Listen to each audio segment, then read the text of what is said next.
Enjoying a peaceful day under the shade of a tree, a young red-haired girl takes a bite out of her delicious sandwich. She gets greeted by an older nobleman who had to comment he couldn't resist dishes he's never seen before. He kindly asked for a bite. The girl happily opened her basket, offering him an array of choices to choose from. And with one bite of the same style of sandwich she was eating, he had to comment that it was salted perfectly and the spices left him wanting more. He could eat this forever. The umami of the meat was truly incredible, but when he asked what kind it was, he never expected her to answer backhorn, as in the monster. Away from her, he puked it up at a tree, unable to believe he ate something so dreadful. Backhorns were beasts with a powerful poison. He couldn't understand why a noble lady like her would be eating something like that, but then remembered she might be the one that he's heard of. Meanwhile, she was delighted he enjoyed it so much. With sufficient preparation, even the foulest monster meat could be made delicious. She knew no one understood it, but believed one day someone would. At a get-together in Praven Park, our heroine, Malfiria Marchalraid. What in the fictitious Japanese Victorian era name is this? Anyways, she enjoyed a delicious bite of her food. His Majesty's banquet didn't disappoint. Every dish was refined and first class in both appearance and flavor. Her attendant, Mrs. Talbot, had to scold and remind her why she was here. The purpose of this banquet, held by King Langdaeus on this fine autumn day, in celebration of a good harvest for nobles to sample wares. In other words, it's an opportunity to meet potential partners. And with Malfiria being the daughter of a count, she was on the menu herself, here to find a fiancé. But honestly, none of her friends were here, and she was hardly interested. However, her stepmother told her if she didn't find a fiancé within the year, she'd be sent to a convent. Even her father was willing to accept anyone at this point, as long as they were a decent person. So, she attended upon their insistence. But the others here only gossiped about how she was unapproachable despite her lovely face. She ran away, feeling ashamed because everyone avoided her. Heading into the area where there were more knights than nobles, she thought to maybe look for a fiancé here, perhaps someone who didn't know her.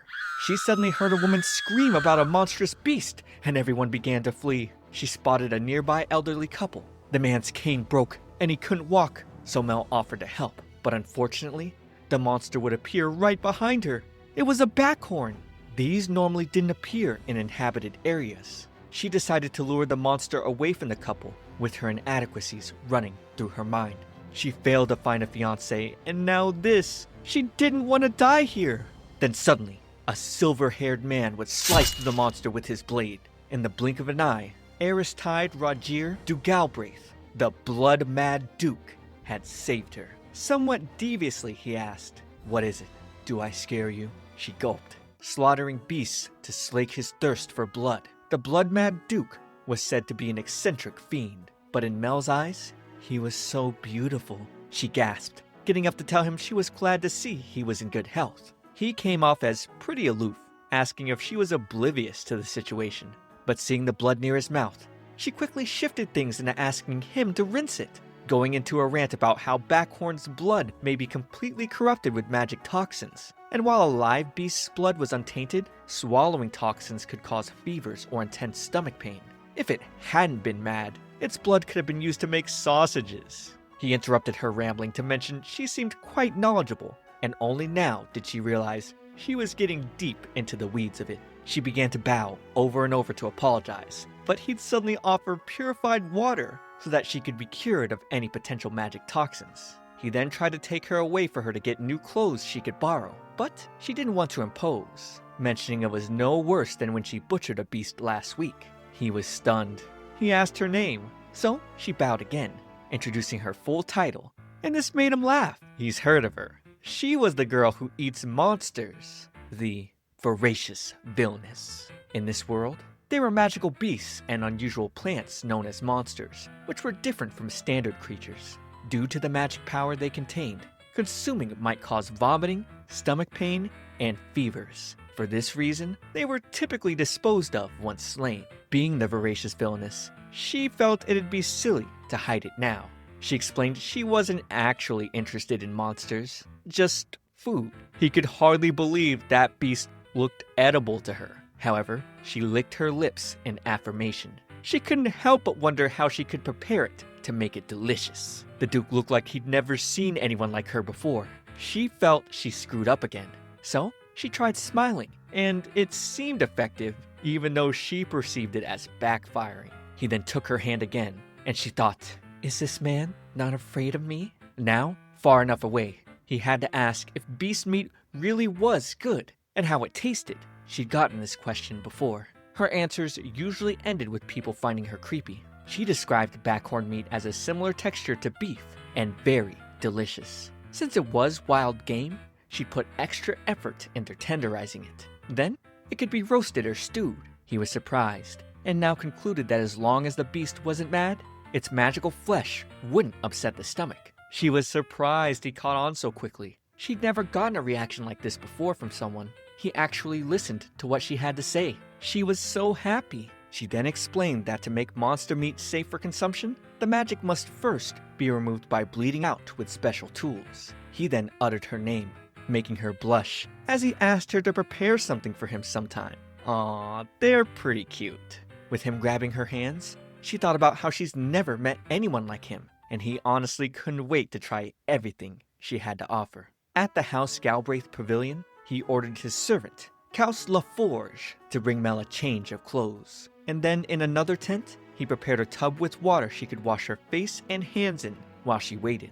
She again didn't want to impose, and since she was mostly unscathed, she suggested he wash up first. And whoa, we go into the shirtless scene right away? Mel was caught off guard. Seen knights and hunters wash outdoors before, but she wasn't immune to this, and yet she couldn't look away.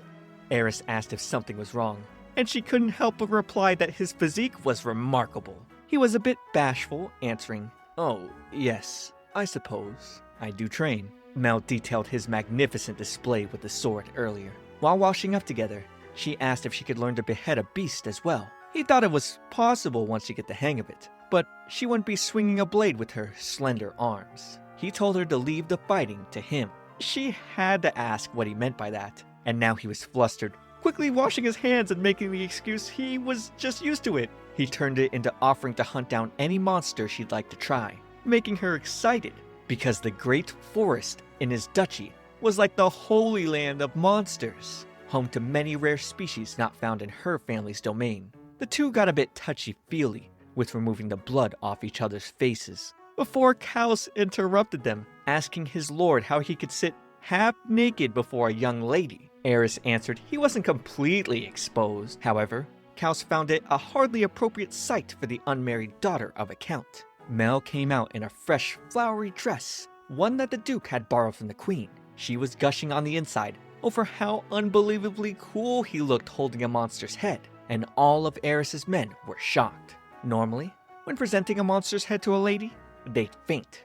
These two seemed like the perfect fit. Saying their goodbyes in the evening, the Duke mentioned next time he'd bring her a well-marbled royal moodle. The thought of it made Mel drool. She shook her head, thinking she was being naughty, possibly imposing him with her desires. She then told him the beast would taste better if captured alive, and he was willing to rise to the challenge. They said the blood-mad Duke was a bloodthirsty fiend, but she could tell now the rumors really were just talk. She saw him as a kind soul.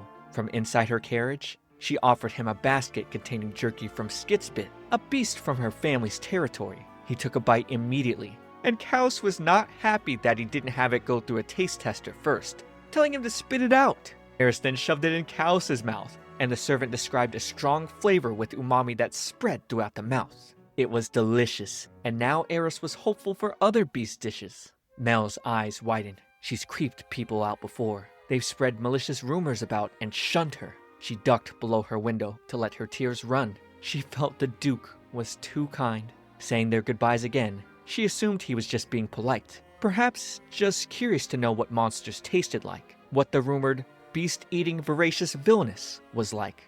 But she wondered, just maybe, she could get her hopes up a little. By the time Mel returned to her family's territory, it was already winter. She was surprised to see her father by the gate, waving to her and running towards the carriage. As he opened the door, He asked his daughter what she had done. She was confused, asking what he meant, but immediately bowed. And before she could apologize for not finding a fiancé, her father reminded her that she was a lady of the Marshall Raid family, and not suitable for a duke. He asked why the Duke of Galbraith was asking for her hand. Mel mistook this for the Duke literally needing hands, but her father made it clear the Duke was seeking her hand in marriage. He was distraught, wondering how to respond to the Duke's letter. But Mel was dripping with cold sweat all over her face, feeling even more flustered. Meanwhile, Eris reported to His Highness about the hunters having wound up in a monster den, and the beast within contained a great deal of magic toxins. But he was able to uphold his duty without any casualties. With this, His Highness, Maxim du Liverstol Meerd Langdius, had nothing to fear. However, Maxim wanted Eris to refer to him as Brother Maxim, like he used to. Eris immediately refused. They may be brothers by blood, but 17 years ago, when Maxim was made the crown prince, Eris became his subject and was adopted by the Galbraiths. He explained that there had to be a clear line drawn between them. With that being said, Maxim asked Eris about the basket in his hand, but Eris threw it off, telling him to pay it no mind. Maxim then teased, knowing everything about his dear younger brother, including about a certain redhead. Eris would gasp in shock, giving his brother a chance to swipe a jerky from the basket. And after a bite, Maxim loved the taste and asked what kind of jerky it was. Eris told him it was scatspit jerky, leaving His Highness surprised that it was actually made from those tiny monsters. It tasted even better than 3-star beef. When Maxim asked if it was made by the voracious Villainess, Eris gave him her proper name. Maxim began teasing his brother, asking what he would do about this, since it wasn't often he hit it off with someone right from the start. However, Eris ignored him and left the tent. Still, he felt his brother might be right. It wasn't often he took to anyone upon meeting them, and he was still shocked that the lady with the flaming red hair was actually the voracious Villainess. Where was she hiding such a bold heart and a delicate frame? Not only was she unafraid of the monster, but Eris thought she looked beautiful, even with its blood on her. He was instantly captivated by her.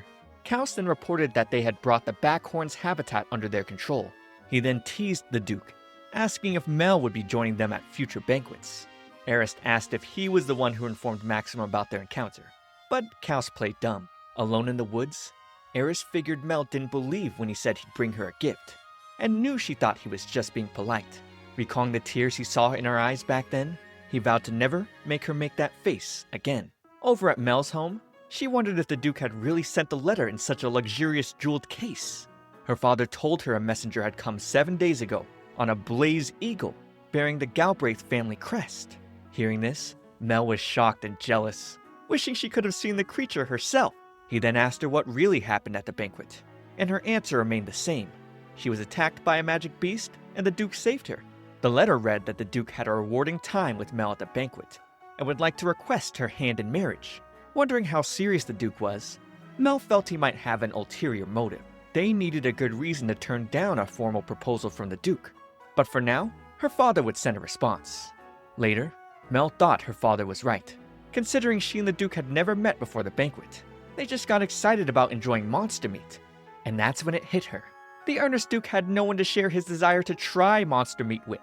Until now, Mel understood how meaningless it felt with no one to talk to. Being a kindred spirit, she wanted the Duke to feel free to discuss his culinary curiosities with her.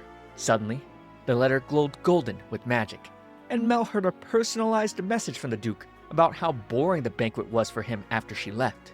He promised to visit her before the depths of winter, on the 18th day of the month of Sirius. And the 18th was tomorrow! Mel couldn't blame her father for being so flustered. She was too, with her heart pounding. After all, the Duke was coming the next day. She wondered if the Duke was really coming to propose to her. He didn't have to do all that just to try monster meat. Mel got into bed, holding a picture of her and her mother, and thinking about if the Duke would accept the viability of monster meat. Of all their work, her mother wanted to enrich the lives of people who lived in their cold and barren land. Mel inherited this research from her mother, and no matter how long it takes, she would force the world to recognize it. To that end, she had to make monster meat exceptionally delicious. The next morning, her stepmother, Countess Celia, entered her room, not happy to see that she wasn't ready. Mel was too scared to tell her she had only just woken up. Celia talked down on her for disgracing her noble status. Suddenly, the roar of a beast startled her. Mel ran to the window and saw a flock of glacial dragons, which Eris rode on. He came closer to the window, clarifying he was here for her hand, and naturally, he brought the gift he had promised.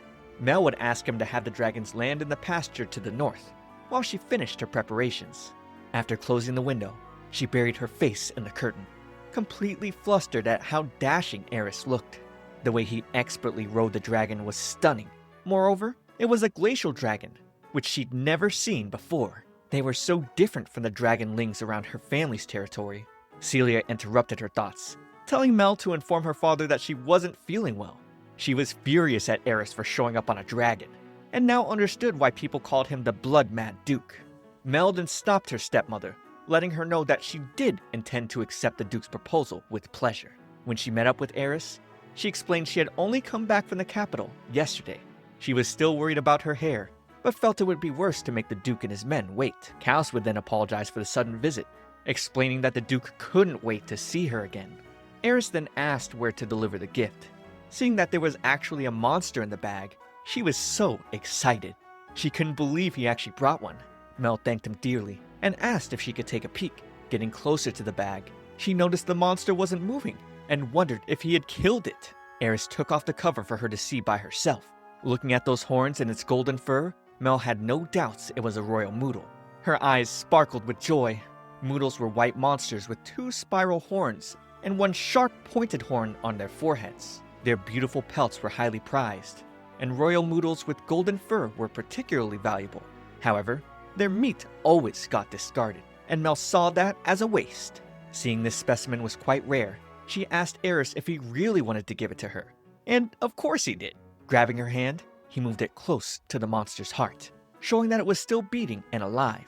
Mel realized he had put it to sleep with magic. She started fantasizing about the meat she would make, wondering if she should cut it thick, grill it, or stew it, or if she should roast it since it's marbled.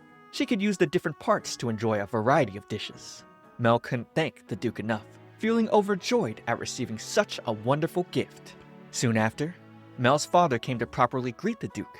She nearly forgot he had come here to ask for her hand in marriage. She would ask her father to allow the dragons hunt in the Bartos Mountains. He had no problems, but wondered if the moodle wasn't food for the dragons. To his surprise, it was for Mel. He was even more surprised the Duke already knew her taste. She also asked that they open the research facility, and Eris cut in, claiming he understood Mel to some degree, and despite the cruel rumors about her, his proposal still stood. However, Mel's father would be shocked to hear the moodle was still alive. The Duke wanted to see it being prepared, and his request was granted. Mel was then asked to show Eris to the research facility. Flying on the Duke's dragon, she was thrilled, and even found the dragon's cry cute. Seeing her mother's research facility again, she was a bit nervous, but thought her father would be relieved if the Duke accepted her. The first step was showing the Duke what she did in the research facility. She needed him to see everything, and it made her wonder if he would still be interested in her after seeing why she was so interested in eating monsters. At the research facility, Eris was shocked to see a magic circle written in ancient magic script.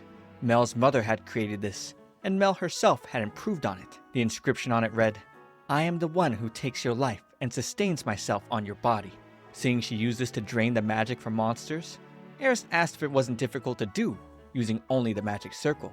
Mel affirmed this, stating that draining magic from monsters required an additional tool. She would lead him to a warehouse where she brought out a cloudy quartz flask that she used for draining monsters' blood and magic. Eris was quite impressed. With its craftsmanship, the flask looked regular now, but her magic would change its color and luster. Then, Mel shyly asked the Duke for a favor. She'd like to see him behead a beast once again. Getting ready to prepare the royal moodle, Mel found it challenging to clean such a large beast by herself. So, she asked the Duke's men to assist her. On his signal, the men surrounded the beast, shearing its fur. In addition to slaying monsters, the Knights of Galbraith were also responsible for harvesting horns, claws, and pelts as resources. They were even skilled at shearing. When they were done, Mel played with the fluffy fur. She claimed the thread spun from this fur was premium enough to present to the royal family. but her eyes sparkled with curiosity as she was more interested in seeing what was inside the beast. She drooled, just thinking about how tasty a marbled royal moodle would be. However, Mel never wasted a life. She said a quick prayer, promising to treat the beast's precious life with care until the very end. She would then cast a spell, activating the magic circle, and gave Eris permission to proceed. In one swing, he cleaved the head of the monster. It was too fast for Mel's eyes to follow. No matter how many times she saw it, his swordsmanship was breathtaking. She was so impressed. Next, she proceeded to remove the monster's magic energy. As she chanted a spell, she began glowing brightly alongside the flask, and the monster's blood began flowing into it. Eris was stunned and speechless, but suddenly, the flask cracked. This had never happened before. One flask wouldn't be enough, but Mel couldn't let go now. Eris quickly came to help her. She explained the magic energy was too much and asked him to switch out the flask with a spare one. After he did so, she confirmed the spare flask would be enough, and soon she completed the spell. The Duke was surprised that the monster still looked plump. Mel told him she made sure not to let the meat dry out. Retaining moisture was the key to delicious meat. Eris was impressed and asked if she came up with the method, and she'd answer it was her mother. They've experienced terrible droughts and famines. 17 years ago, their people were starving.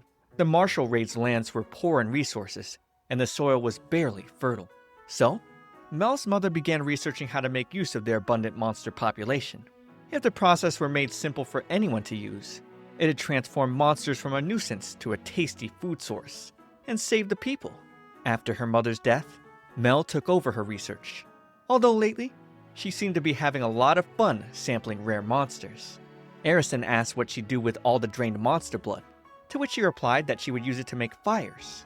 She wouldn't need fuel for cooking or lights in the research facility for 2 months. He then asked if that's all she'd use it for, and she wondered if there was another use for it. He couldn't help but laugh. He complimented that she was fine, just the way she was, and stated that her research was far more useful than what the court mages were doing. The magic energy in the flask could be used to create a weapon to destroy nations. Mel had no idea though, since she only ever handled monsters the size of jackals and tacos. Eris pointed out that rumors were just rumors, but when they were said with malice and took on a life of their own, they could cause unimaginable tragedy. No matter what people said, he promised he would show them no mercy if they tried to hurt her. However, he felt like the rumors of her drinking fresh blood were true. Mel denied it, but he teased that she looked like a vampire.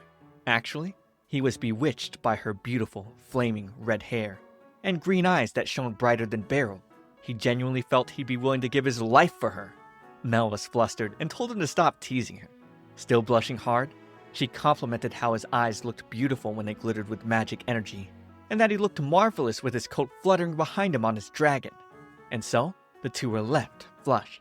While feeding the dragons, Eris's hunt permit came in. Apparently, the royal moodle's organ meat wouldn't be enough for his dragons, given they were quite gluttonous. His stomach would then growl, leaving him embarrassed. She turned their attention to the tasty-looking moodle meat, which he was eager to try, and this was their only chance to have it fresh. Mel suggested slicing a bit from themselves and broiling it. They were more than enough for them to try the finer cuts. After they prepared the meat, Eris sprayed some spice onto Mel's hand. Upon tasting it, she lit up at its deliciousness. The aroma of the fresh herbs alone was enough to whet one's appetite, and the touch of salt was exquisite. Apparently, it was a ground blend of various spices, which Eris had swiped from the head chef. Mel made it clear they were only tasting this for poison. Of course they weren't sneaking a bite, but to be safe, she said they'd have to cook the first ones thoroughly.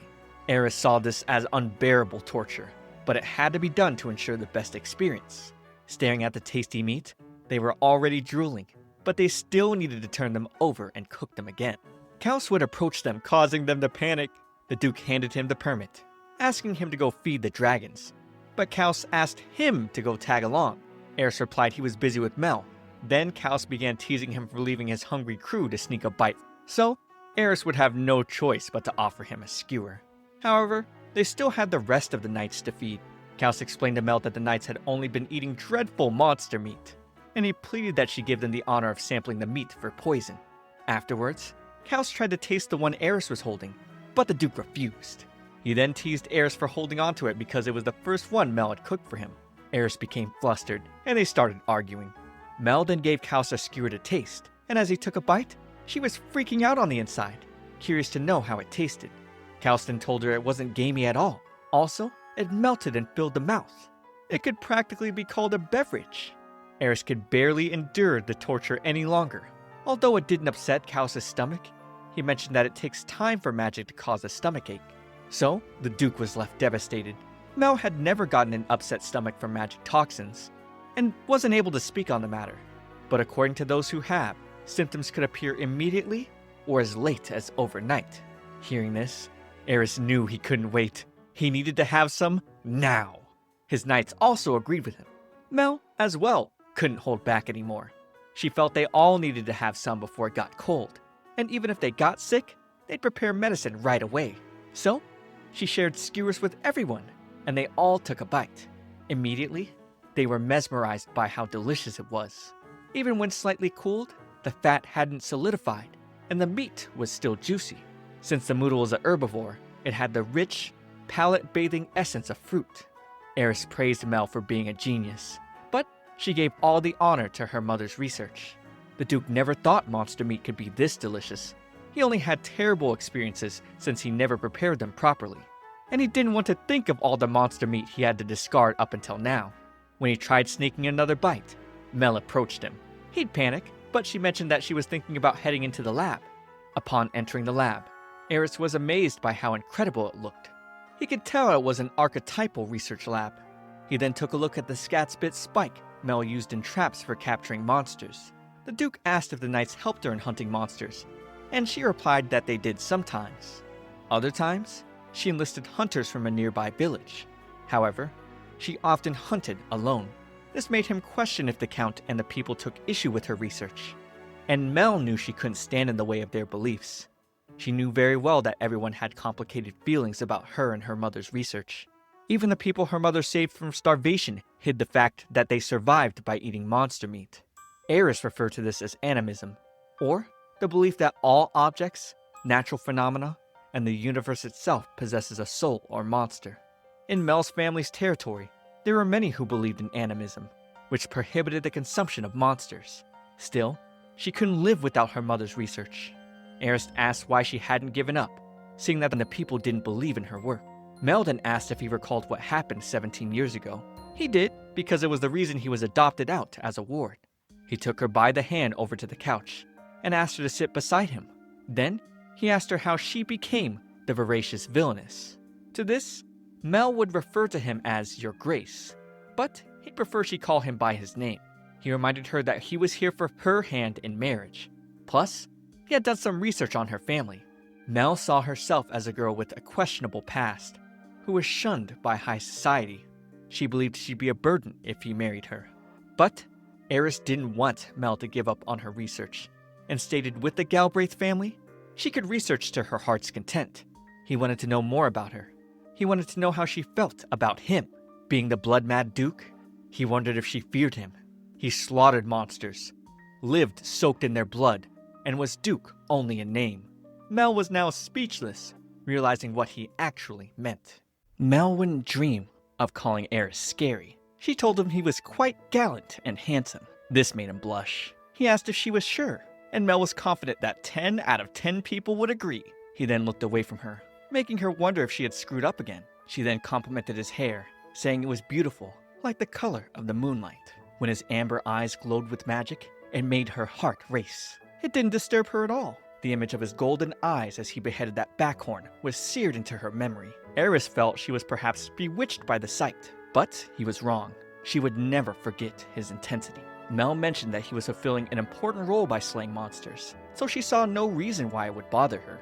And while Eris saw himself as someone without a shred of class, she told him his work brought peace not only to the people of Galbraith, but to the whole nation. There was nothing more noble than that. He then asked what she thought of him as a fiancé, and she had never considered it. She thought that a duke would more than suffice if they got engaged, and if anything, the difference in their stations was a problem. Staring at his dazzling face, Mel began to think about what it would be like to spend every day with him. She was gushing on the inside, thinking about his sexy voice telling her, "Good morning," and "Good night," except she felt she was bound to seem inferior standing next to him.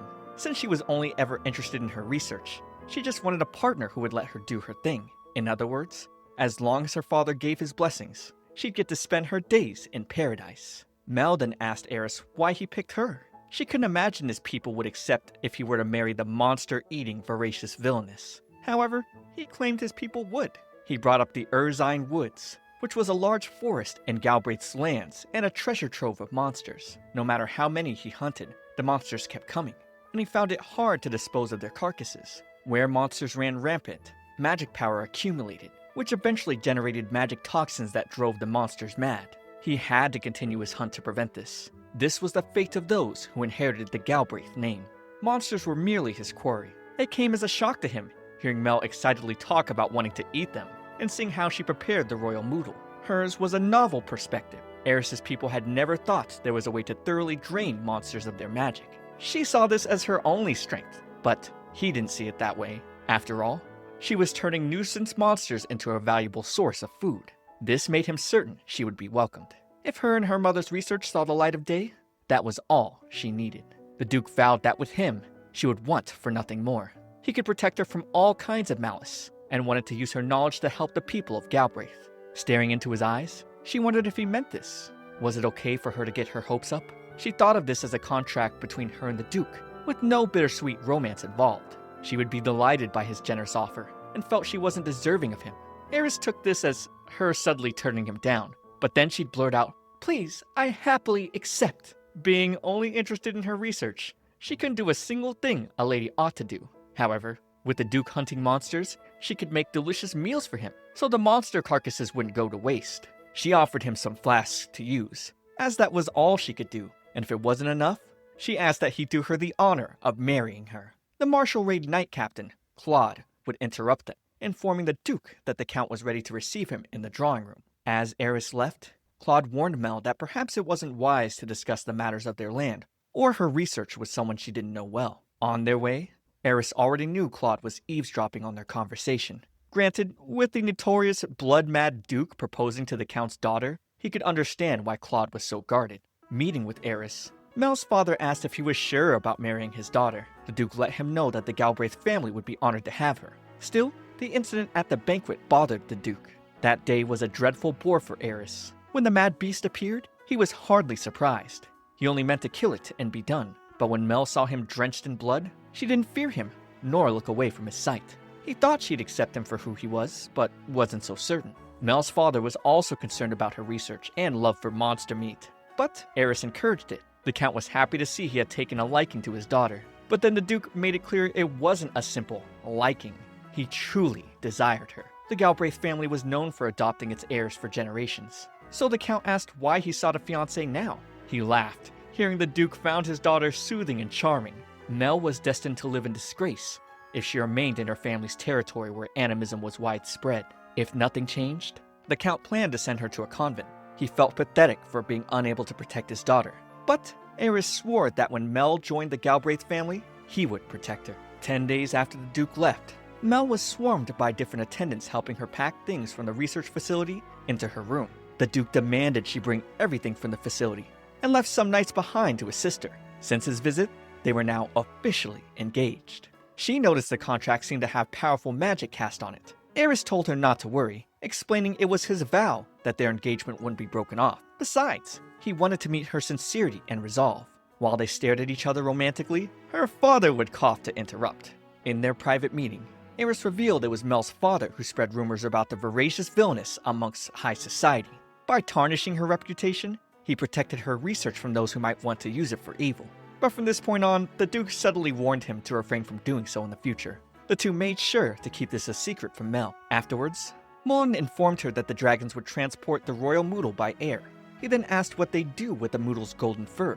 Mel planned to have it woven into warm coats for her father and brother. She was just about finishing up. Then, she thought about if engaged couples normally moved in together so soon. The Duke didn't want to wait until spring. He wanted her to get acclimated to his lands, since they were unique. Looking at a photo of her mother, Mel wondered what it was like for her. She lost her mother when she was young, and training to be a homemaker was supposedly difficult. Herman then came in, letting her know her escort had arrived. Mel would no longer be returning to this room. At least, as long as the engagement didn't fall through, everything should be alright. She went to inform her father of her departure, but would be surprised to see Lady Celia in the room. Though she was only Mel's stepmother, she still felt inclined to see her daughter off to marriage. Celia told her her father was outside, making sure her things were in order. She then accused Mel of seducing the Duke, and stated that her son, Louis, was the sole heir to the martial raid title, even if Mel and the Duke were to have a child. But to this, Mel would declare devotion to serving the Galbraiths. Lady Celia was upset, saying Mel's demure little face was just like Lady Elise, Mel's mother. She couldn't stand it. Mel was surprised to hear that Celia even knew her mother, and wasn't surprised that Celia didn't like her. Mel never properly acted like a count's daughter should, all while conducting taboo research on monster consumption. But she was glad she got to hear something about her mother in the end. She then met with her father, and seeing the coat she wore, he mentioned Elise had worn this very one when they got married. Mel's mother was from the south, so the martial raid winter definitely came as a shock to her. She was so excited to see her first snow that she caught a cold as soon as she arrived. The Count was sad that he didn't get a chance to talk more about his wife with Mel. Eris would swoop down from his dragon, declaring he had come for her. Kneeling, he'd plant a kiss on her hand and ask how his betrothed was doing. Mel's face went completely red as he teased her. With everything ready, Eris helped her onto the dragon. The Count was looking forward to seeing his daughter during the spring, but the Duke told him it may not be possible because he'd be keeping her until their wedding in the fall, promising to provide everything Mel needed to marry into his family. He guaranteed the Count that he had the strength and status to keep Mel safe, and as for the things she didn't need anymore, he offered to dispose of it for them. Unleashing the magic from his finger, he set it all ablaze in an instant. He then asked Claude to serve the Galbraith family, but the Knight Captain swore he'd never. Meanwhile, Mel was captivated by the flames reaching high into the sky. They seemed like fireworks, celebrating their new lives together. Mel was already missing home, but she couldn't stop thinking about her future. A Galbraith lady's responsibility was to appreciate and soothe her husband. She wasn't sure if he was capable of that, but Eris was already soothed by her mere presence, so he held her closer, leaving her flush. He also enjoyed listening to her talk about monsters. In Galbraith, she could devote herself to research, while he would hunt down monsters for her. The knights who tried the royal moodle had already spread the word, and they were all looking forward to what she would make with more monsters. Leaning on him, Mel thought the Duke was a considerate man. Looking at the beautiful sunset, it was as if the whole world was painted red. Eris commented it was lovely, just like Mel's hair. Though she didn't think the same, he begged to differ. It shone just like this when she activated her magic circle, and the Duke was captivated. Patting her head, he called her beautiful. Mel was flustered, feeling a bit embarrassed. As night fell, the horns on the dragon began glowing brightly. Mel found it cute. Then, Eris explained it was so they could track each other's locations. Mel wondered if these lights looked like twinkling stars from below. Anyone who saw them might mistake them for shooting stars. It was truly magical. But I'm kind of thinking they look like car headlights. They flew over the port town of Avnir, which was under the king's rule. Mel asked if they'd be staying here, but Eris told her they were headed for Fort Rittard, which was on the border. Mel seemed concerned about the fortress, but the Duke assured he would find a room in town where she would be comfortable. But after hearing there were forests and rivers on the border, and that they would be having breakfast and dinner outdoors, she became very excited. It would make it much simpler and easier to acquire food for the dragons. Eris thought she would have preferred to be in the city. However, Mel said not to worry about her. Besides, fish monsters were nice and plump right now, because it was spawning season. Maybe they could even try some monster fruit in the forest. She was very eager to try them all. Eris would be amused by her, then let her know there were Zanus monsters in the river this time of year. Mel didn't have those in her family's territory, so she was very eager to try one. However, the Duke explained that they had to be trapped and pulled from the water, and decided they'd set a trap tonight and check it in the morning. Mel became more thrilled, causing the Duke to blush. A warm, fresh-cooked meal was obviously better than ready-made rations. He was looking forward to breakfast in the morning. The Duke was so kind, it made Mel worry that he was overextending himself. She recalled Kals telling her about how the knights had only been eating dreadful monster meat. She asked Eris if he ever cooked the monsters he slayed. He wouldn't call it cooking because of how rough and gamey it was. They'd often resort to it on extended expeditions when they could no longer hold their hunger. In order not to upset their stomachs, they'd roast the meat thoroughly, but they still ended up with stomach aches. Mel explained they must have ate it without getting rid of the magic toxins. When she asked what type of meat the Duke had tried, he replied the especially tough one was Beluvia. They were all gamey, but the worst was Screamwood, and Gargantus was utterly inedible. It looked like it was engulfed in burning flame and rock. The inside was sludge-like, but he couldn't remember if he actually drank it in his famished state. The Duke then told Mel to hold on tightly, as they would be arriving soon. At Fort Rittard, the guards were informed that the Duke had brought a lady with him, and were told to make arrangements. However, they wouldn't have anything fancy to offer. Mel didn't need any of that, but felt like she was imposing. The Duke then asked that they unpack the items they needed. While she was doing so, he didn't feel it was right to make her stay in the fort overnight. But she wasn't bothered, especially since the fort reminded her of her research facility. It was normal for her to fall asleep on the floor, but Eris wouldn't exactly call that normal. Mel noted that since he was with her, she had nothing to fear. In her room, Eris asked her to get some rest, but she suddenly caught the scent of something tasty. Entering the kitchen, she saw Mullen and Zeth preparing grain porridge. They didn't think it was right for her to be here, but she had the Duke's permission. She assumed the grain porridge wouldn't fill them, so she would propose adding some salted royal noodle. Zeth wasn't convinced, but Mullen told him that Mel had already prepared this special meat for them before. Mel would slice some meat and roast it for him to try. She made sure to remove the magic toxins, letting him know it was safe to eat. Zeth still wasn't willing to try it. Mel prepared some for Mullen as well, and he quickly ate it, complimenting its irresistible taste. The two guys became scared as they heard the Duke's voice. His expression was frightening as he asked Mel if he could have a bite as well. She had already made some for him, asking Eris not to sulk so much. When she tried to give him the meat, he played stubborn, obviously because he wanted to be the first one to eat from her. Wondering what to do, she recalled when the Marshal Raid's 3-year-old son was being picky and refused to eat. So she tried to get Eris to say, but it only made him flustered and still unwilling. Remembering that the nanny also called the boy's name, Mel proceeded to call the Duke's name. While he was shocked, she saw her chance to stick the meat in his mouth. He loved how sweet it was, even though his face didn't express it. Zeth and Mullen were glad to see that the Duke was satisfied. Afterwards, Zeth finally took a bite of his and admitted it tasted good. Mel asked them to cut some meat and vegetables so they could finish preparing the grain porridge. Meanwhile, Eris still seemed upset. By dinner time, the soldiers were amazed at how good the food tasted. They couldn't believe it was the royal noodle meat. Mel was happy to see they all liked it. Eris then mentioned how the dish really brought out the aroma of the fragrant meat. He asked if she did something special, but Mel would explain she had only finely diced the meat and gently fried it. Eris then tried feeding her. Even though she felt a bit shy, he still insisted. After taking the first bite, she wanted to eat the rest herself, but the Duke would still offer to feed her. When they were done, he asked her to address him less formally. Mel then called his name, and he sparkled with joy. Eris had heard from Kaus that most engaged couples addressed each other by their names or terms of endearment. Mel also remembered that her parents called each other by their names. Still, she felt a bit embarrassed calling the Duke by his name instead of Your Grace. Regardless, she had to get used to it by practicing more. Eris proposed she could use a nickname if she wanted, so she called him Rogier, his middle name. And at that moment, his eyes turned gold and he hid them. Feeling worried, Mel called for help. Mullen ran to them, but the Duke assured them it was nothing. He simply lost control of his magic power for a moment. Mel feared it might be because of the monster meat. Mullen explained that the Duke's magic power was strong, and he could store far more than the average person. He would feel much better once he released some of that, and thus decided to catch some Xanis tomorrow. Still, Mel was worried since he had to expend more magic power than the average person. Both monsters and humans had magic power within them. When it accumulated and materialized in monsters, it produced toxins and drove them mad.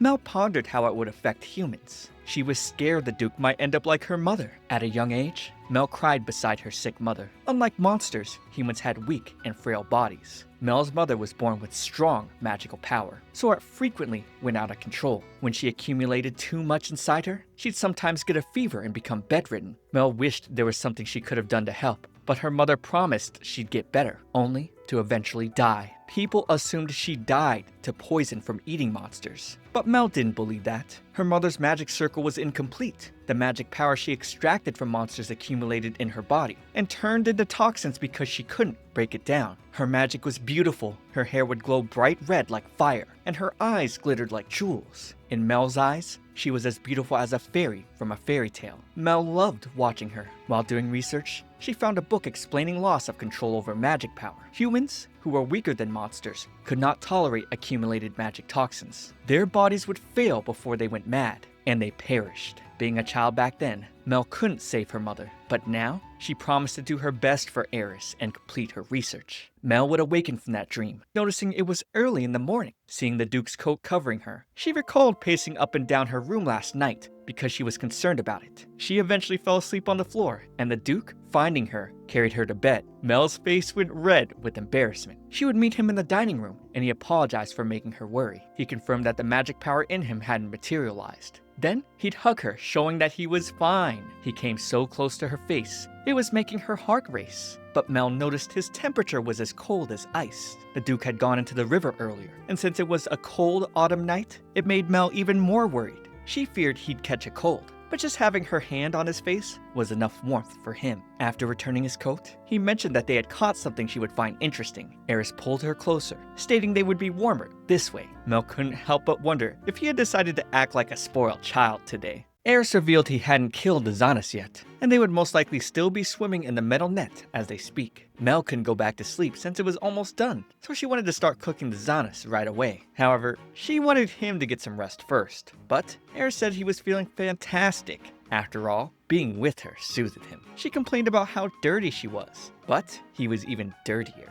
Mel was flustered. Then, Eris grabbed her from behind, reminding her to use his name, since they were engaged. When Zeth stepped in, Mel felt like she was saved, but he'd feel a bit out of place seeing how they were flirting. As everyone else gathered, she told them that they would begin cooking the Villainess. But first, she asked someone to procure some oil and flour so that she could batter and fry it. Zeth offered to go fetch the items. After that, Mel met up with Eris to go see the monster. She had drawn a magic circle on oil paper for extracting the magic power from the creatures. Reaching the river, Eris ordered his men to pull up the net, wanting them to be careful because a single blow from the creature could break their bones. Mel's eyes sparkled with excitement as the creature was being pulled out. Upon seeing a Villainess for the first time, she was surprised that it was even bigger than her. She had no idea they were so magnificent. It had all the gravitas one would expect of a monster fish. According to the Duke, this particular one has lived for 7 or 8 years, and they were quite aggressive now since it was spawning season. Mel had seen them in books, but illustrations didn't compare to the real thing. If it bit her with one of those sharp teeth, it could easily tear off her limb. Eris warned her not to get too close. When he was done weakening the creature, Mel decided they would kill it with a blade expertly forged by the Galbraith family's own blacksmith. However, she could barely hold it without falling over. Eris collected the sword, reminding her that he was to handle all the dirty work. However, he had never killed a fish before, so he asked Mel to guide him on how to do it. She told him to blind it first, because Villainess were known to stop moving in the dark.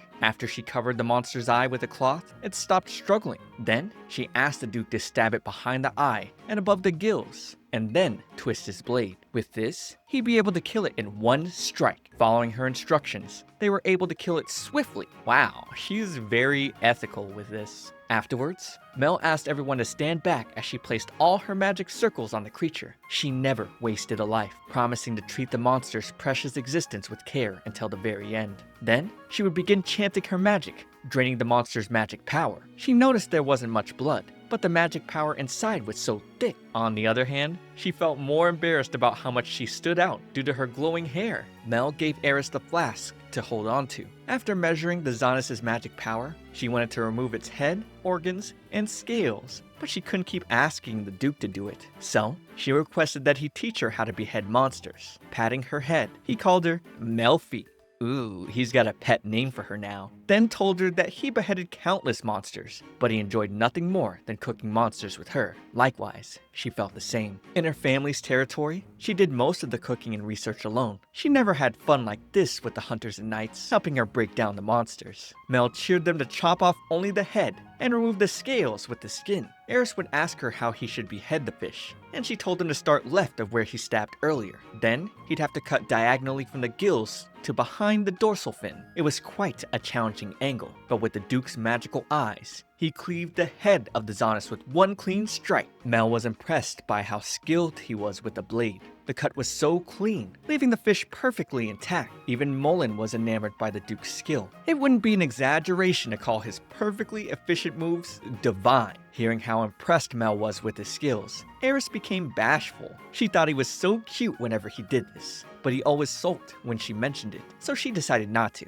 As the sun rose, they moved on to removing the creature's organs. Mel told the Duke that the head and organs didn't seem edible, so he proceeded to burn it with his fire magic. Apparently, he had come up with this spell to help people struggling to dispose of monsters. Returning, Zeth informed them that they'd have to cook outside because the pots couldn't fit into the kitchen. Mel felt this was a better choice. Then, she asked if anyone had cleaned a fish before. Unlike other beasts, their flesh was soft, so she wanted to remove the skin by slicing it off. Ambry told her he sheared delicate furs on a daily basis, so she asked for his assistance. He proceeded to slice off the skin so perfectly that there wasn't a shred of meat left on it. Mel felt it would be a waste to chop up something Ambry sliced so beautifully, but he didn't mind. They started boiling the oil until the temperature was right. Mel noted that one pot would be hot, while the other would be cooler. Then, she'd fry the fish in 2 stages. Eris wanted to lend a hand as well, so she asked him to watch the hotter pot. For the batter, since they didn't have eggs, they would dissolve spices mixed with flour into water and use that instead. Then, they'd dip the chopped Villainess into the mixture and begin frying it in the cooler pot. They started with one as a test. They'd fry it until it was golden brown, then remove it with a perforated wooden ladle. Mel mentioned that if it went until it was cooked through at this stage, it would turn out dry, so they needed to let the residual heat cook it. To finish off, the fish would be briefly fried at high temperature. This would quickly burn off any moisture in the batter, leaving a crisp exterior and juicy interior. Eris apologized to Mel because his first try didn't turn out so great, but she let him know that he merely burned off too much moisture. It didn't mean the fish was inedible. She asked him to feed her the darker pieces, remarking that they looked delicious. Opening her mouth, ready to be fed, the Duke was flustered by her cuteness. She also asked him to blow on it because it was still hot, and after doing so, she took a bite, which left her ecstatic at how the flesh was so toothsome. Toothsome, huh? Means extremely pleasing to taste. Not sure I really get it. The smell of the salty, crispy batter paired perfectly with chewy meat. She then told the Duke that the plump, spring meat was irresistible. Eris quickly took a bite for himself and saw she was right. Mel was embarrassed, seeing that he ate her half-eaten food. After that, he went ahead to try one of the successful pieces, and with how good that tasted, he told her to quickly try it. Mel was thrilled once more by how fluffy it was. The meat was so tender, it flaked apart as she chewed. She could eat these forever. Now they were both conflicted because they both wanted the tender and toothsome ones. Eris suggested they make both, since people could prefer one or the other. Mel thought letting people eat their preferences was a good idea too. They had plenty of Villainess, and a crispier texture could be taken into the field. When they were done, she thanked the Duke, expressing how much fun she had when he was with her. They wouldn't be eating outside because Mel had asked the chef to prepare bread and vegetables in the Great Hall. Then, she would ask Mullen to escort the Duke and make sure the finest meal was prepared for the man of the hour. She was gonna head over after disposing of the oil. She felt guilty for making him do all this for her, and wanted him to get a lot of rest. Seth and Ambry then approached her, offering to help her clean up, so they could all enjoy the delicious meal. Mel gave them samples of the belly meat to try. Since it wasn't fit for frying, she didn't want to serve it to the others. They loved the taste and said it would taste even better with some sour fruit juice. So, Mel urged them to hurry before all the fruit was gone. Entering the Great Hall, Mel was amazed at the sight of everyone enjoying the meal. The Duke then called her over, telling her to eat as much as she could before they continued their journey. He would then wrap a piece of fried fish and lettuce and eat it. Mel tried the same, stunned at how fresh it tasted. Zeth then gave her some of the cabo fruit they were talking about. She would squeeze the fruit juice on the fish, and upon taking a bite, her eyes sparkled with joy, in disbelief over how good it tasted. She thought it would be great for tired digestive systems or small appetites. Eris wondered if it was really that good. He wasn't sure if he enjoyed sour flavors because he only had them when he was drinking. Taking a bite, he jolted over the sourness. It wasn't bad, but maybe a bit too sour for his taste buds. The following day, they packed some sandwiches to eat on the way. As she instructed, Zeth and Ambry salted and froze the remaining Villainess. With this, it would last longer. Considering they still had a long way to Galbraith, Eris ordered his men to be alert, so they wouldn't have any accidents. Then, they took to the skies. Mel was eager to see Galbraith, which would be a whole new land for her. Eris told Mel to let him know when she wanted to take a break, but she was fine, and more worried about him, since he barely got any sleep last night. But the Duke let her know he still had some cabo fruit, which would help him stay awake. She thought he didn't like them, considering how he reacted to the sour taste during their meal. She insisted he needed more rest, and suggested that she could ride with Mullen or Zeth. But Eris refused. He told her he was joking about using the fruits to stay awake. Instead, he actually brought the cabo because she liked them. The Duke began to pout, then told her not to rely on other men. Mel would chuckle, seeing how nervously he said it. She wondered what the Duke's life was like in the Galbraith's land. All the Galbraith knights she'd met so far adored and respected him. They had the warmth of a big family built around the Duke, which made her think about what the people of his duchy were like. She then asked Eris what kind of towns and cities were in the Galbraith lands. He told her there were originally 30, but they've whittled down since 17 years ago. Now, only 12 settlements remained, all because of the Great Famine and drought. In Galbraith, they called it the Cataclysm. During that time, the previous Duke passed suddenly, and he was chosen to become the next Duke. It was unusual for a Duke to perish during a famine. Mel couldn't imagine it was an illness or some sort of unfortunate accident. Eris then mentioned there was an unprecedented number of monsters that appeared in the Urzenye woods. The monsters couldn't be cold fast enough, and their magic power welled. Large numbers of blood-mad monsters beset Galbraith. But of course, the previous Duke fulfilled his duty. Although they lost many knights, it was worth it because no other nation suffered any damage. Mel wondered why reinforcements didn't come to help them, but with the catastrophe affecting the whole nation, no one had forces to spare. The Knights of Galbraith swear on an oath to give their lives for their kingdom. Both Eris and the knights who looked up to him had also taken this oath. It was the fate of those who inherit the Galbraith name. They staked their lives, fighting monsters to defend the kingdom of Linkdeus, to prevent a second cataclysm. Mel began to realize that Eris was always prepared to die, and he had accepted that hopeless fate. But she wasn't going to have it. Her mother had died, like she was resigned to her fate the same way. Mel wouldn't accept this, which was why she was going to continue her research, so no one would have to suffer again.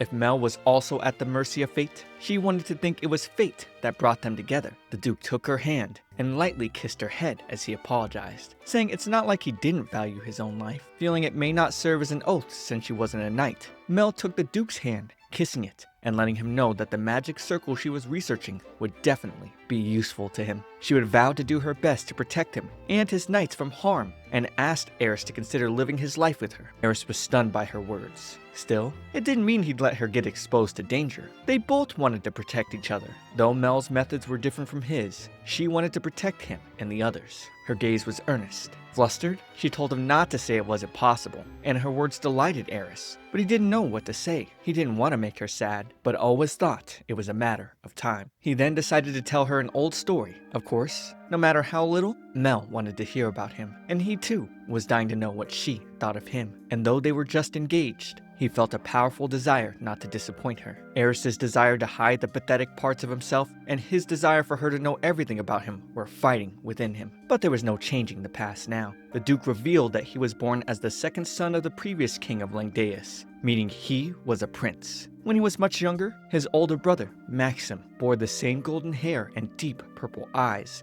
of King Maximus, the seventh monarch, famed for his wisdom. It earned him the nickname, the Second Coming of the Sage. Meanwhile, Eris's sight, which made him store magic in his eyes, caused quite a stir. He praised his brother, complimenting how clever and quick of a learner he was, unlike himself, who was always losing control of his magic power and destroying the castle. After an incident where Eris lost control, he caught a fever. Mel was so glad he ended up alright, because losing control of one's magic power could kill them. Eris could tell Mel lost her mother in the same way, and wondered if he should wait for her to tell him about it. Later on, by the time he was strong enough to withstand the magic inside him, the only place left for him in the castle was with the knights. At the same time, Kaus approached him, mentioning how the officials and servants feared him. However, he was the first knight to pledge his loyalty to Eris. He could have followed his father's footsteps and become a royal guard, but he was a dependable companion who followed the Duke to Galbraith's lands. Eris asked Mel if she wanted to hear more, noting that the rest of the story wasn't so nice. But it detailed what happened 17 years ago.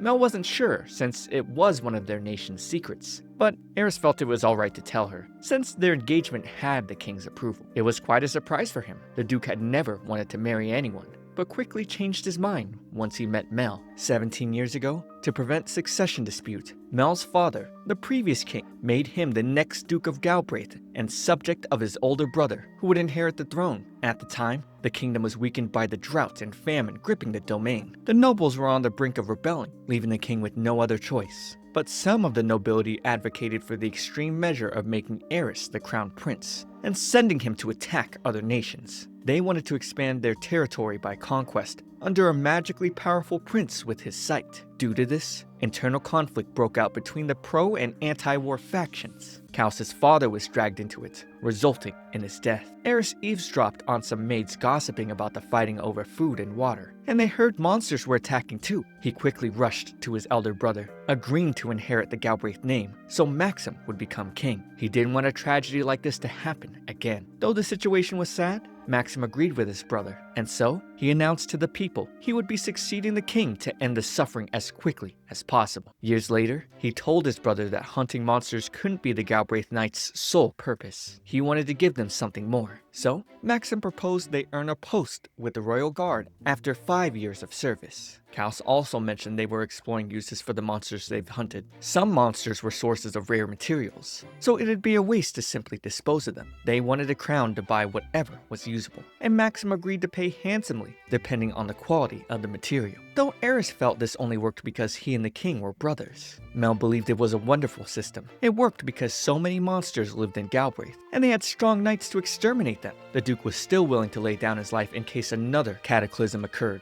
But instead of that, Mel suggested they look for a way to do something about the cataclysm itself. There was a limit to how many monsters Eris could hunt down. She refused to have him sacrifice himself. If her new research into extracting magic toxins was successful, and monsters stopped going mad and stopped attacking people, then Eris would have no reason to risk his life. Plus, if she learned to extract magic toxins live, then maybe she could make the meat of mad monsters delicious. Moved by her words, Eris kissed Mel's forehead again, making her completely lose it. After the passion she expressed for him, he couldn't restrain himself. Saying how he was seriously considering his life with her left Mel even more of a gushing mess. He then pointed to the Urzine woods below them, letting her know they were almost at Galbraith. The forest was so massive, even he could get lost without a map. Mel couldn't believe this forest was infested with fiends. This land yielded magical ore. Ley lines and ore vines lie deep underground. And with the soil and air so full of magic, practically only monsters could live here. Eris then pointed Mel to the Galbraith River, their largest one. To the east was the Calberth River, which feeds it, and it splits 3 ways from there. Mel wondered if the river tends to concentrate in one area, but Eris told her this place was probably special. The snow melt from the Galbraith Range in the distance flowed underground until it surfaced here. However,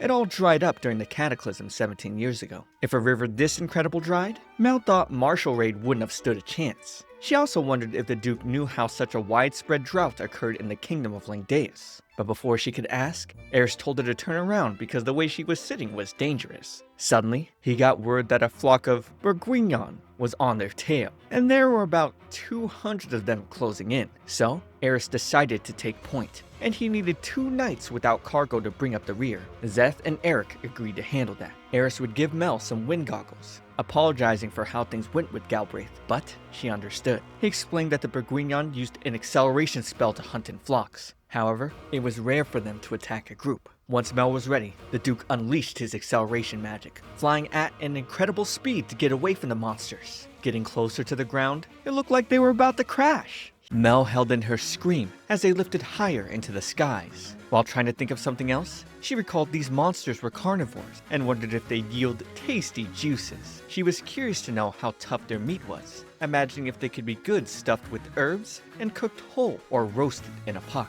As the monsters got closer, Mel figured they probably thought of them the same way. The last thing she wanted was to be eaten by them. The Bourguignons were quite persistent, so Eris ordered his men to go on the offensive and drive them off. He also asked Mullen to back them up, then used more of his magic power to increase his speed. The wind was so cold and biting against Mel's face. She figured Eris dropped his shielding spell to focus on acceleration. Meanwhile, Mullen and the other knights were having trouble landing their shots due to their speed and distance. They couldn't understand why the monsters were still chasing them. They asked the Duke if they should descend to a nearby fort and engage. Eris told them it'd be useless and they needed to reach the defense line. Mel knew they weren't engaging because of her. She was sure the Duke would prefer to attack instead of flee, but the dragons were stuck carrying both her and her belongings. She was a burden. She then recalled one of her bags was rigged to explode if forcefully opened. If they threw it at the monsters, it could serve as a distraction. She suggested the idea to Eris, but he wouldn't have it. Then, she asked to be let down, but he still refused. The Duke informed her the knights were waiting at the defense line. She just needed to hold on a bit longer. Even now, he was giving her a kind smile to make her feel safe. However, she wished to help him and started thinking of a way to get out of this situation. With moving targets, pinning paper-based magic circles on them would be difficult, and she didn't know any offensive spells. She then brought out the cloudy quartz, hoping to use it to drain the magical energy of the monsters, but it was already full of Zana's blood and magic energy. She then recalled the Duke telling her that the magic energy in it could be used. Still, with the number of monsters, one lone flask wouldn't be enough. She then thought about using the fire spell Eris showed her, and began drawing a magic circle on the flask, writing all the ancient spells she could think of. Lastly, she needed to add the Duke's name, and suddenly couldn't remember it. Yeah, thus far, she's only really referred to him as Duke or Lord, so funny enough, she actually didn't exactly remember what his first name even was. Eventually though, she got his name and wrote it on the flask, because spells are more stable and accurate when the caster's name was included. She then shoved it in his face, telling him to lick it, since it was the best thing she could get right now, aside from his blood. After writing everything down, she asked Eris to activate the spell and throw it at the monsters. Seeing all the spell she wrote down, he'd laugh. Then, he slashed the back of his hand, using his blood to activate the spell, and looking at his wound, Mel asked to tend to it later. So, to this end, he promised to wrap up everything quickly, making her blush hard. Eris ordered his men to cast multiple instances of acceleration and rise on his signal. Then, he told Mullen to act as a decoy by casting acceleration on himself and breaking through the monsters. Once Mullen was through, he needed to get as far away as possible from the flock before Eris would use the flask. Eris was going to make the monsters pay for exhausting their dragons and frightening his beloved fiancée. Throwing the flask, one of the monsters ate it, and it suddenly exploded. However, this was just the beginning, because the spells Mel wrote were about to activate. Mel thought the Duke was joking, but he told her to take heart and assured she'd do just fine in Galbraith. Normally, it'd be impossible to construct a magic circle under these circumstances, so he told her it would be their secret. Soon after, the spells activated, causing a huge explosion. Mullen admitted it was quite the spectacle, and just then, a second explosion occurred. Mel was left sad, thinking about how all the monsters were probably burnt now. She couldn't believe what she'd done, and certainly never saw this coming. She had been so focused on eating tasty monsters that she never considered the pure magic energy extracted as a byproduct. She finally realized it could be used as a weapon to destroy nations. She asked the Duke if he thought her research was taboo, but Eris refused to let anyone rebuke her here. He let her know she could devote herself to her craft, stating it could do far more than just make weapons. The magic energy stored in flasks could be used to fuel ovens like she'd always wanted. He wasn't worried about a thing, and assured Mel that her research would do plenty of everyday good. Lighting oven fires usually required flint or magic, but flasks could substitute for that. In addition, they needed lights on long winter nights in Galbraith. He affirmed that dividing the magic energy into smaller quantities could make people's lives easier. In Mel's family territory, no one was interested in her research. The magic energy she gathered had to be disposed of or released naturally, but now she realized monsters were truly a goldmine of food and other resources. Eris didn't just accept her interests in research, he was even showing her a new path forward. For that, Mel thanked him with all her heart. He'd pat her head, thanking her for coming up with a way to allow them escape without injuries. Still, a spell's power depended on its caster. Only the Duke could have activated that malformed magic circle. He then praised their teamwork, complimenting his fiancée for being superb. Mel promised to make the magic circle smaller next time. He thought that was a good idea, since it would allow them to go hunting for monsters together. Hearing this, Mel was already imagining the wonderful times she'd have with him. She was flush and couldn't believe Eris would allow her to come with him. He told her the Gunvinner beehives were big this time of year, and the Zackert fruits were nearly in season. These were both unique to the Urzenye woods. Gunvinner bees were stingerless bug monsters around the size of your thumb. Mel rambled about how their hives were rich with the smell of all the flower and fruit nectar they've gathered over autumn. Suddenly, Kaus came flying over the Duke on a blaze eagle. Mel was astounded by how beautiful the creature was. Eris told Kaus that he and Mel had already handled the monsters, and Kaus freaked out, reprimanding the Duke for using such a supremely reckless,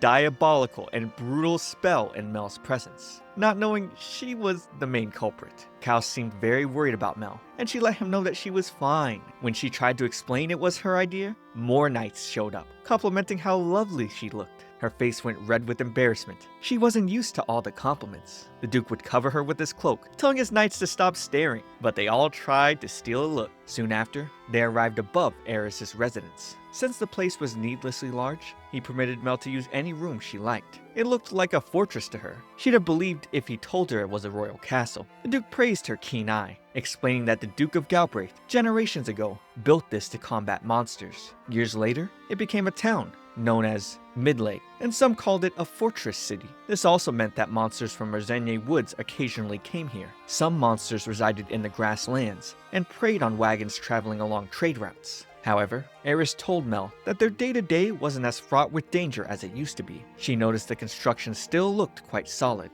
Nowhere in her family's territory had such majestic walls. The Merzenier Woods were actually a bit closer before Eris cut their defense line. People naturally gathered here because the previous Duke made it their base. Hence, the constant fear of monster attacks shaped the place. Then, 17 years ago, survivors of the cataclysm flocked here. Mel noticed the ground was scorched in some places, making her wonder if it was caused by magic. She assumed the Duke used his own magic to protect the territory and townsfolk. Regardless, he told Mel there was nothing to worry about. As they went through the western gate, Eris explained there was currently a magic barrier in the sky overhead, which was why they were entering from below. The barrier consumed vast quantities of magic energy, so it couldn't be sustained continuously. Upon entering the city, Mel's eyes widened in excitement. She was now in Midlake, the town protected by the Duke. As some kids waved to them, Mel noticed there were farms within the walls. Eris told her they were used to breed livestock. From afar, it looked like a single massive fortress, but up close, Mel could tell it was a proper city. She then asked the Duke if there was a place dedicated to animism. He answered that there were hardly any, but that being said, consuming monsters had been shunned regardless of people's beliefs. The folks here were resistant to eating monsters, but the Duke told Mel it wouldn't be a problem with the way she prepared them. The knights could get the word out, since most of them have had monster meat before, though many had vivid memories of the unpleasant experiences. Some Eris felt would likely be reluctant at first. There were lots of monsters here Mel was yet to encounter, ones that even made the Duke tremble in fear, and she couldn't wait to try them all. When they landed, Eris asked her to check her belongings, and while doing so, she sensed eyes watching her, and found it hard to believe that a dragon was actually the one staring at her. She realized it was actually looking at the royal Moodle, so she asked the Duke for permission to feed the dragon some of it. He noticed how desperately his dragon was staring at the food, and eventually caved in to feed it. Afterwards, Eris welcomed Mel to his castle. While crossing the bridge, she noticed the water was filled with bacta fish for disposing of food scraps. They weren't fish monsters like the Xanis, but she still wondered if they tasted good. As the fish dispersed, Mel noticed the water was suddenly red all around her. This was all because of her hair. She hadn't put it up properly, and her ribbon might have come loose when they were escaping the Bourguignons. She couldn't believe she'd been walking around like some unkempt wench. She couldn't fix this just by combing her fingers through her hair. She decided to discuss with the Duke and noticed he was unfazed by her frizzy hair. But as his fiancée, she felt first impressions were very important. Seeing her stare at the bacta, Eris told her they were quite delicious when stewed, and they were useful as an emergency food source. Mel had never eaten one before, so he offered her to try one, but that wasn't what she wanted to discuss. She told the Duke that she wanted to make herself presentable before everyone, and asked to borrow a place to change. Eris immediately apologized, not believing how inconsiderate he's been after all of Kalus's lectures. He called Mullen, alerting him there was an emergency. Then, the Duke asked him to summon the Blanche corps right away, and Mullen quickly left to bring them. Continued apologizing to Mel for not being more accommodating. He explained there were no chambermaids in service here. It had only been men for a long time. Mel felt bad for overlooking something so basic and being only focused on monsters. The Duke also explained that it had been ages since they last had a Duchess of Galbraith, probably not for the last 4 generations. However, they ended up laughing over it. Moments later, he introduced her to the women of the Blanche Corps, letting them know that Mel's word was as good as his. The captain, Blanche Lucibel, would introduce herself, and Mel was surprised to see she was so handsome. Blanche and her comrades then started talking about how to address Mel, who then asked them to simply address her by her name. The vice captain, Natalie Shaw, would then introduce herself, followed by Lillian Centennial. The Duke ordered Blanche to help Mel recover from the flight. Mel, however, asked the Duke when she'd be introduced to everyone else, and he decided dinner would be a good time. Before leaving, he'd remove her glove and kiss her hand. Mel was flustered because the other ladies were around. He told her not to be embarrassed and showed her his room, which was next door. She could come meet him anytime if she was unsure about anything. Mullen then teased the Duke, saying it was a good thing Kaus wasn't here, and threatened to go tell Kaus everything that just happened. As Mel was shown her room, she was captivated by how adorable it was. But she would hesitate to step inside because she didn't want to stain the fluffy carpet with her dirty shoe. Because of that, Blanche lifted her up and placed her gently on the sofa. She'd compliment that the princess was as light as a kitten, causing Mel to blush all over. Mel wondered if this was a dream, but even if it was, this was bad for her heart. The captain offered to take her shoes off, but Mel refused, trying her best to resist this handsome woman. Natalie then asked if she was partial to any confections. Mel appreciated the thought, but didn't want to take up their precious time. However, Blanche stated that the corpse had been given the privilege to serve as her personal guards. They were Mel's sword and shield, and she wanted the princess to think of them as such. Blanche presented her blade, asking the princess to do them that honor as knights. Looking at the sword, Mel thought it was beautiful. She also noticed the seal was the same as the Duke's, meaning they were knights chosen by him. That alone was enough for Mel to trust them, but she still didn't know anything about them, and they didn't know what she was like either. So, she returned the blade to Blanche, letting her know that her blade was her light, and she shouldn't give it to strangers. Mel asked if they heard the rumors, and mentioned she made a promise with the Duke. On the way here, she learned what she must do in Galbraith, so she wouldn't accept Blanche's blade yet, not until they accept her as their lady and consider her worthy of offering their blade. Blanche agreed, saying they would do everything in their power to become knights worthy of her as well. Mel then asked if Blanche's sword was forged by the same smith who made Eris's. The captain confirmed it, saying it was made at a smithy here in Midlag, and so Mel expressed how much she wanted one of her own, asking if Blanche could introduce her to the smithy. Her eyes sparkled with eagerness, wanting to know the smithy's name. Following that, the captain tried brushing the princess's hair, but it was too frizzy, and she felt she wasn't up to the task.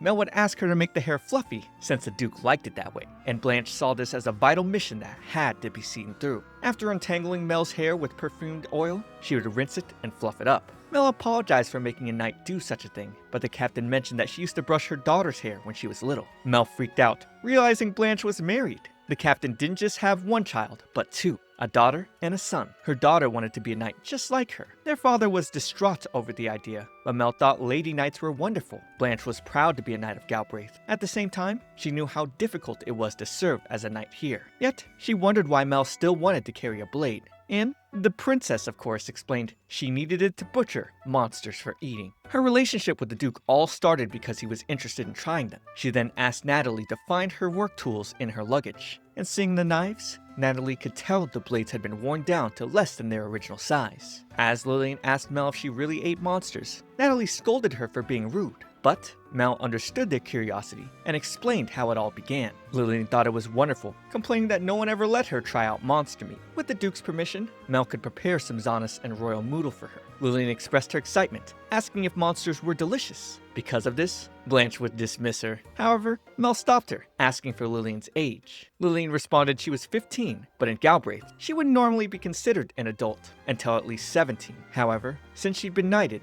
she was considered a proper adult. Mel could tell she was at a difficult age, but knew exactly what Lillian was going through. So, she invited not just Lillian, but Blanche and Natalie to try some monster meat with her as well. The princess became thrilled as she asked which monster they wanted to try. Lillian told her she wanted to try the fruit of a screamwood. She had heard from Mullen that they were very rich, sweet, and juicy, but afterwards caused him a fever and stomachache. Mel had never seen a screamwood before, but after hearing all this, she couldn't wait to try its fruit. In Eris's room, Mullen noticed he was leaving a part of his armor on. The Duke explained it was because the Blaze Eagle corpse they left behind might find something, and he wanted to be ready to go out again. Mullen would also ask if he wasn't nervous about the fact that his and Mel's chambers were connected by an interior door. Ooh, could things get a little secretly frisky? However, the Duke said he had no ulterior motives. Eris then brought up the bird leading the flock earlier. Although those birds hunted in flocks, he had never been chased so doggedly before. Mullen suspected the largest one might have been the flock leader. It was the only one that didn't get out of the way when he charged into the flock. Because of this, he believed it must have been mad. Eris took Mullen's words to be the truth. The largest bird amongst the flock fearlessly swallowed their flask, containing tremendous magic power. He speculated that an accumulation of magic toxins must have driven it mad, and it went berserk while leading the flock. Mullen then asked Eris when he had developed that horrible spell, and Eris explained that he simply activated the magic circle, but Mel was the one who came up with it. He hated the fact that Mullen called it horrible. The Duke admitted that the byproduct of Mel's research could be wielded as a weapon to shake nations, but that was all in how it was used. She had done nothing wrong. In order to protect her, he needed to enlist the help of those he trusted, people like Mullen. Eris whispered, telling Mullen he wanted to discuss something regarding that horrible spell. Suddenly, someone entered the room, and the Duke quickly grabbed his sword before realizing it was Kaus. Eris was flustered, reminding Kaus that the hidden door was meant for emergencies only. Kaus would argue that Eris's head was the emergency. He questioned why the Duke had already shown Mel to the CL chamber. He complained about having to use acceleration magic to return in haste, so he could wait in front of the great door. Eris apologized, explaining that he had wanted Mel to freshen up first. Apparently, Kaus had also hastily gathered chambermaids, who served noble ladies in order to receive her. These 3 ladies were Mrs. LaForge, Kaus's mother, Mrs. Jordan, and Mrs. Sorrow, who happened to be Mullen's sister. Kaus praised the Duke's keen mind when it came to battle, but claimed he knew nothing when it came to matters like this. Eris let him know that he assigned the Blanche corpse to be Mel's personal guard. Kaus admitted that wasn't a bad idea. Then he apologized to the chambermaids, asking them to wait a bit before bringing a dress and other things to Mel. The maids didn't mind, and knew the Duke had only gotten carried away, but he clearly adored his fiancée. They then left to get some tea. Eris scolded Kaus for having his mother serve as a chambermaid, but there was no one Kaus trusted more. She had experience looking after the Duke when he was a child, so she was perfect to look after Mel. Mullen asked why his sister was also there, since she was just a baker, and Kaus answered that she was a magnificent woman who married and took over the family shop after her brother became a knight and left no one else to inherit it. Mrs. Jordan was also the wife of a Galbrathian knight. Kaus claimed this was only a stopgap, and he would choose new chambermaids another day. The Duke had no complaints about Kaus's choices, but thought he was always so terrifyingly well prepared. Afterwards, Kaus locked the doors and created a barrier around them so no one could hear their conversation. He asked the Duke to explain everything about the spell used against the bird monsters. He knew Eris possessed limitless magic power, but wondered if he had become one with the Urzenye woods since he loved them so much. The Duke was worried that someone else might have noticed. When Kaus revealed the spell was crafted by Mel, Mullen was shocked. Eris explained that in her desperation to save him, she used the Zonis' magic power, that same fish they had for breakfast. She inscribed every spell she could think of, while he merely activated it. Most modern spells were streamlined and simplified incantations. Meanwhile, ancient spells were said to be wisdom bestowed upon the people by the spirits in ancient time. It was an obsolete magic hardly anyone studied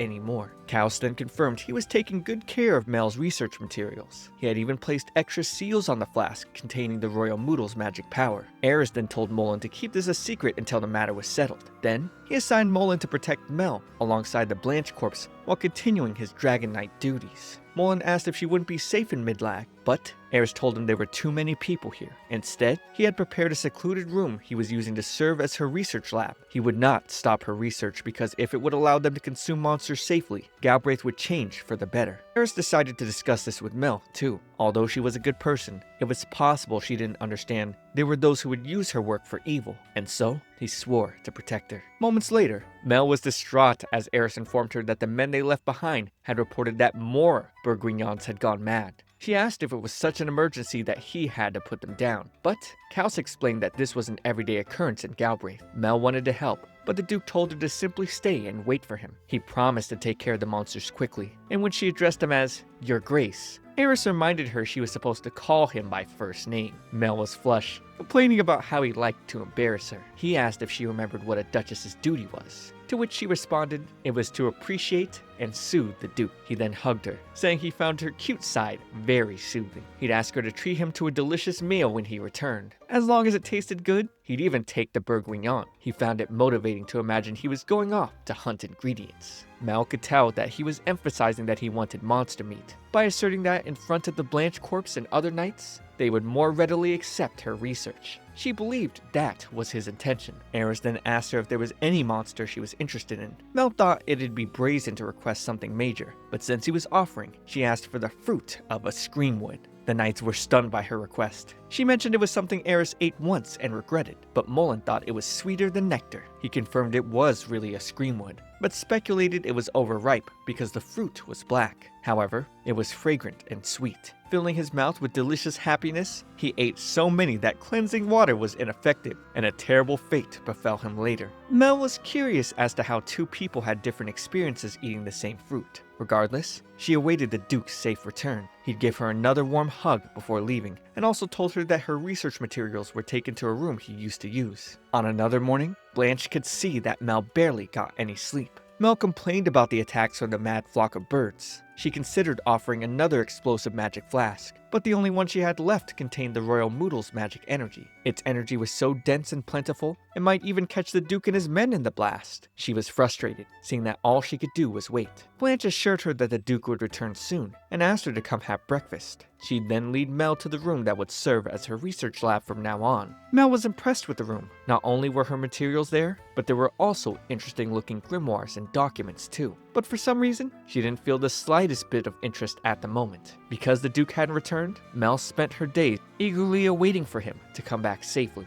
3 days later, she heard someone screaming that the Duke had returned. Mel ran out of her room and into Eris's hands. He apologized for taking so long and said he found Screamwood fruit as well and would have it delivered to her room later. But first, he needed a nap. The Duke suddenly fell asleep right there while Mel held on to him. Later, the Screamwood fruit was brought to her room. One had a dark color, while the other, bright red one, had a powerful odor and was said to taste sour. Mel decided to leave the red ones aside. After that, she drained the magic energy from the dark fruit. The process was difficult, and she couldn't spare the effort to respond to her knights. According to her, tree monsters didn't truly die unless they withered completely or were burned to ash. But their fruit couldn't be eaten once withered. Extracting its magic energy while still alive was next to impossible. But after the extraction, the fruit surprisingly had a fragrant smell. It was black and hardly looked appetizing, but the smell made them all want to take a bite. I think it looks kind of like a plum or an eggplant. Will it taste good? Probably. I mean, that's how they sell everything else in this anime. Subscribe to keep up with next week's part, but for now, watch this next video. It's me, ComfyTea. I'll see you all in the next one.